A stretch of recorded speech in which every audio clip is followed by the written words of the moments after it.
Boa noite a todos.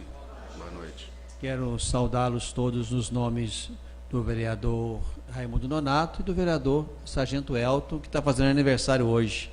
Então é um bom pretexto para a gente se alegrar com a vida dos irmãos, né?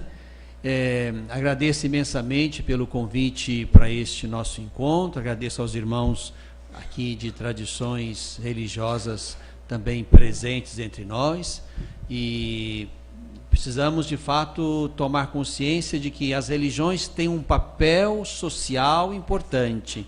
Somos agentes sociais importantes, e esse é o ponto de partida da nossa fala. Queria começar com uma palavra muito oportuna do Papa Francisco. Diz o Papa: uma fé autêntica, que nunca é cômoda nem individualista, comporta sempre um profundo desejo de mudar o mundo, transmitir valores, deixar a terra um pouco melhor depois da nossa passagem por ela.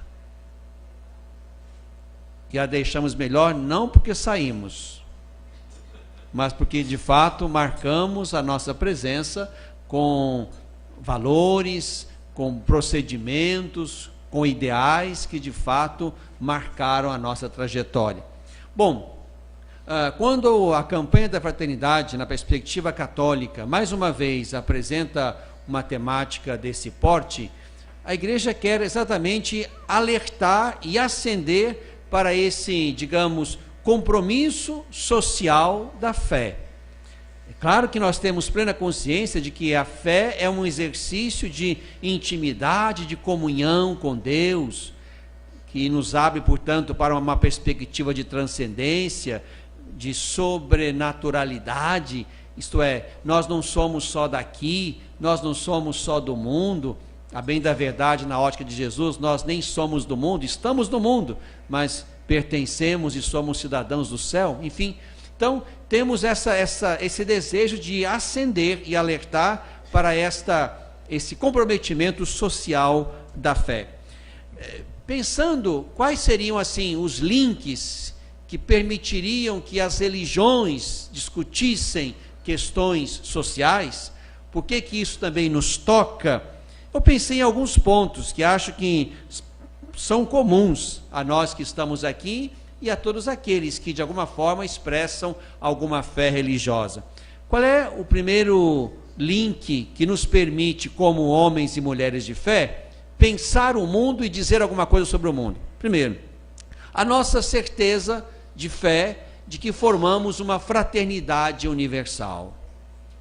Isto é, de que somos uma única e mesma família, nascemos de uma mesma fonte, de um mesmo pai, e isso para nós, portanto, é um elemento do qual não se abre mão. Somos uma comunidade de irmãos, e isso é, digamos assim, um ganho e um valor que a fé planta nos nossos corações. Para além disso, para além de uma concepção de fé que elege Deus como fonte e origem de toda a vida e de tudo que existe, na ótica cristã, essa preocupação com a história, com a vida, com o corpo, ainda é mais eloquente, porque na nossa ótica cristã, Deus tomou a nossa carne. E a carne de Jesus, que é o verbo de Deus, portanto, essa presença de Deus na história dignifica, eleva toda a carne humana, a ponto de qualquer violência, qualquer agressão à vida humana é também, em alguma medida, agressão a Deus, que habitou na carne a nossa história. Então, o mistério da encarnação, para nós também, ele é paradigmático. Na carne de Jesus, nós cuidamos, elevamos e valorizamos maximamente toda a carne humana. Então, esse é um primeiro elemento. O segundo elemento, exatamente também na ótica da fé, nós temos a certeza de que o que existe, a criação como um todo, não é um processo automático. Se em algum momento da história da criação houve e apareceu vida de todas as ordens, é natural que nós entendamos que aquilo que é inanimado não gera algo animado. A natureza mecânica não gera a vida nos seus vários processos de vida animal e vida humana. Então, se ali houve um plus, se havia uma natureza inanimada, havia uma natureza mecânica, e essa natureza de repente gera uma vida, uma célula única, simples, que foi se complexificando até gerar todos os seres vivos, aqui precisamos acreditar que houve uma mente que interveio. O menor não gera o maior. A natureza inanimada não gera a natureza animada. Então, na ótica da fé, nós também temos a compreensão de que a criação é obra de Deus, é dele, não é nossa.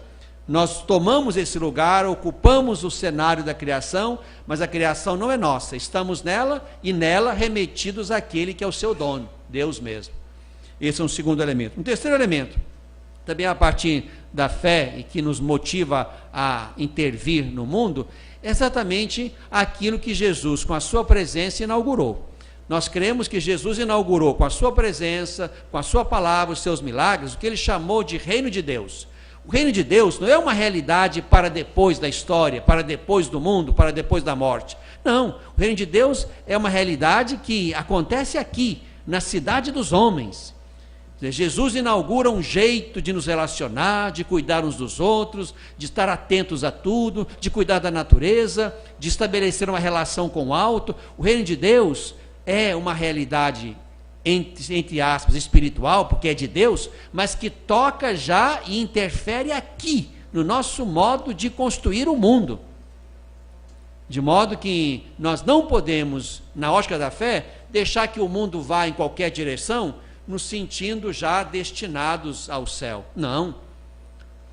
Pela fé, nós podemos e devemos interferir na história, para que a história, as estruturas, as relações, possam ir aos poucos tomando o jeito de Deus, para que o reino de Deus que começou aqui, avance aqui, até que chegue ao seu ponto final. Esse seria um terceiro, acho, link importante para nós falarmos de intervenção das religiões no mundo.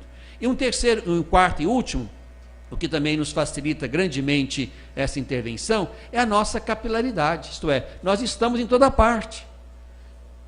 Católicos, evangélicos, espíritas, judeus, muçulmanos, estamos em toda parte e temos um poder de congregar, de aglutinar, e portanto temos também um poder de formar consciência, e se nós usamos bem isto, a nossa capilaridade pode ser um elemento fundamental. Num tempo em que tudo está esfacelado, podemos de fato dizer e ver que as religiões são grupos humanos consistentes, organizados, continuados. E isso permite não só ali um discurso religioso, mas também um olhar de fé sobre a sociedade e a história. Então eu penso que esses 4 elementos nos permitem falar de política, de sociedade, de história, a partir da nossa experiência religiosa. Agora, diante dessa temática, políticas públicas, que sobretudo envolvem 3 grandes elementos que são os desafios de políticas públicas, nós podemos também pensar alguns desafios. Antes dos desafios, quais são os 3 elementos importantes ligados à política pública? Primeiro, participação. Quer dizer, política pública se faz pela via de participação. Eu posso fazer política pública de cima para baixo e posso fazer política pública de baixo para cima. De cima para baixo é a política que os agentes políticos querem fazer conosco. De baixo para cima são as políticas públicas construídas na base da conversa, do diálogo, da participação social, dos vários atores sociais, e somos vários mesmo. Ricos e pobres, empresários e trabalhadores, consumidores, a mídia, os sindicatos, enfim, temos vários atores sociais. E política pública se faz com participação. Participação que quer gerar cada vez mais, não é, cidadania. E essa é a segunda palavrinha importante ligada à política pública, cidadania. Isto é, precisamos criar uma ideia de que formamos um corpo só, e nesse corpo só, nesta cidade, daí também vem cidadania, nesta cidade humana, todo mundo tem que ser cuidado, tem que ser olhado, tem direito aos benefícios da vida social. Então, participação em vista de uma efetiva cidadania, a segunda palavra. E a terceira palavra, tendo como pano de fundo e como meta o bem comum. Política precisa pensar em bem comum. Enquanto a gente fizer política de interesse, política corporativista, política de grupo, vão ser alguns que vão ser cuidados e atendidos. Se a nossa política de fato tiver como pano de fundo e meta o bem comum, então, irmãos, é aí que a gente vai se assentar de fato como agentes públicos, agentes políticos que estão fazendo política boa e política correta, onde ninguém fica de fora, sobretudo os mais pobres e vulneráveis, porque o foco principal da campanha da fraternidade é acender a nossa sensibilidade na direção dos mais pobres, que historicamente estão sempre na beirada, esquecidos, com políticas de candidatos, que chegam, prometem alguma coisa, fazem alguma coisa, alega a galera, né, e volta um tempo depois para pedir de novo que votem neles. Agora, precisamos também transformar essas políticas, digamos, de candidatos ou de governos, né, em políticas continuadas, transformar políticas de governo em políticas de Estado, para parar com esse negócio de alguém começar a ponte e o seguinte parar a ponte, ou mandar derrubar a ponte, porque é de outro partido, é de outra convicção. Então temos que parar com essas políticas descontinuadas e criarmos de fato políticas que sejam continuadas e por isso mesmo tem como pano de fundo e como meta um bem comum. A ponte que começou de cá tem que chegar de lá, porque ela vai ser útil a uma comunidade, né? Então, são essas três palavrinhas que estão envolvidas em política pública. Agora, quais são, e termino, quais são, então, 4 grandes desafios nesse nosso trabalho, nessa nossa discussão? Bom, para mim, o grande desafio, o principal deles, é o desafio da participação dos cidadãos. Nossa gente infelizmente, historicamente também, isso aqui é resultado de uma história, ninguém nasceu assim. Nossa gente tem se mostrado fria, insensível a questões que se referem a políticas públicas. Já vim aqui algumas vezes, né? Me lembro ainda recente da audiência pública sobre a saúde mental. Tínhamos aqui alguns poucos com as irmãs lá do Bento Mene e fizemos um pequeno e belo debate aqui que ficou naquilo e não avançou para direção nenhuma. Quer dizer, e outras tantas audiências que não foram a lugar nenhum também, porque os próprios envolvidos naquela temática estavam ausentes. Não porque não foram convidados, mas que tomaram de fato a decisão de não vir. Não me interessa, eu não sei o que dizer, não tenho o que dizer. Tá, mas perderam a capacidade de, inclusive, fazer número. Porque estar aqui em grande número já demonstra uma certa, sem verbalizar, a presença aqui já é uma expressão de presença, de participação, e isso é importante. Então, para mim, o primeiro grande desafio é motivar a nossa gente a participar dos processos de construção de políticas públicas, como lembrou o Vanderlúcio, né? Quer dizer, essa é uma via importante, né? Enquanto a nossa gente não participa, fazemos política pública como achamos, ou aqueles que devem fazê-las ou podem fazê-las, fazem isso como eles acham que devem. Mas precisamos fazer política pública de baixo para cima. Esse é um desafio. O segundo desafio, e acho que ele não é menor, né, é a credibilidade dos agentes políticos. Infelizmente, nós temos que recuperar cada vez mais, e aqui eu falo isso de coração aos irmãos que estão aqui nessa legislatura, né? É importante que a gente, de fato, trabalhe para recuperar a credibilidade dos agentes políticos. Né? Estamos numa tradição política, e o nosso tempo e a nossa mídia se encarrega de trazer isso à tona com muita veemência, né? De políticos de má qualidade, gente que de fato responde mais por interesses de partido ou de corporativismos do que interesses coletivos e do bem comum. Então precisamos também recuperar a credibilidade, o jeito de fazer política, né?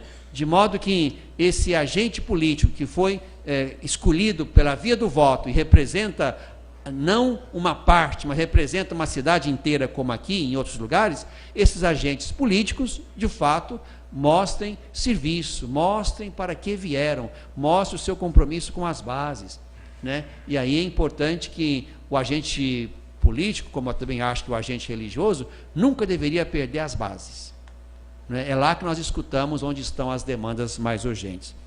Essa seria um segundo desafio, né? Recuperar a credibilidade dos agentes políticos. Depois, um terceiro desafio, é o penúltimo, não é? A gente avançar numa passagem, não é? Do individualismo ao coletivo.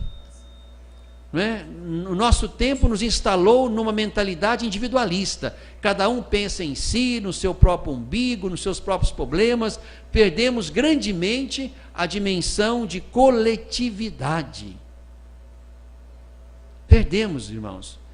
E aqui, isso aqui é um desafio que a gente tem que superar de maneira rápida e, portanto, efetiva. Enquanto nós, né, sejam individualismos, digamos assim, pessoais e grupais, cada um pensa em si, seja a pessoa, seja o grupo, nós não vamos avançar em lugar nenhum. Perdemos o senso de sociedade. E aí, certamente, quem fala mais, quem fala melhor, quem tem mais poder, quem tem mais interferência, vai ser mais bem atendido nas políticas públicas. Né? Então, temos que passar cada vez mais dessa concepção de individualismo a uma mentalidade de coletividade. E uma quarta coisa importante, termino, é a gente também diversificar e articular as formas de participação popular. Se o nosso povo não vem aqui por algum motivo, né, nós tínhamos que também fazer aflorar e multiplicar os espaços fora desta casa, onde nossa gente possa se reunir para discutir questões sociais, questões do bairro, da cidade, da política. Isso pode ser as nossas igrejas, pode ser o nosso centro espírita, pode ser os nossos lugares de encontro, de modo que ali, além de fazer aquilo que é próprio nosso, rezar, cultuar a Deus, buscar a nossa conversão, ali também a gente possa criar espaços que sejam reconhecidos como espaços de discussão, de modo que aquilo que se discute lá chegue aqui como proposta importante que a gente possa também associar ao que se discute aqui dentro desta casa. Então, diversificar e articular os vários espaços de discussão social sobre temáticas sociais. E aqui o meu voto também de alegria e de reconhecimento, e acho que precisamos valorizar cada vez mais o Observatório Social, que já existe aqui entre nós, né? Inclusive o Sérgio participa desse observatório, acho que é o coordenador, o presidente do Observatório Social. Acho que é fantástico, gente. São formas bonitas em que nós, as lideranças também da sociedade, podemos, né, legitimamente estar de olho no jeito de fazer política, de gastar os recursos, né, onde são feitos os investimentos. Então, penso que o Observatório Social, que já existe aqui em Pará de Minas e em outros lugares, é também uma escola bonita de democracia.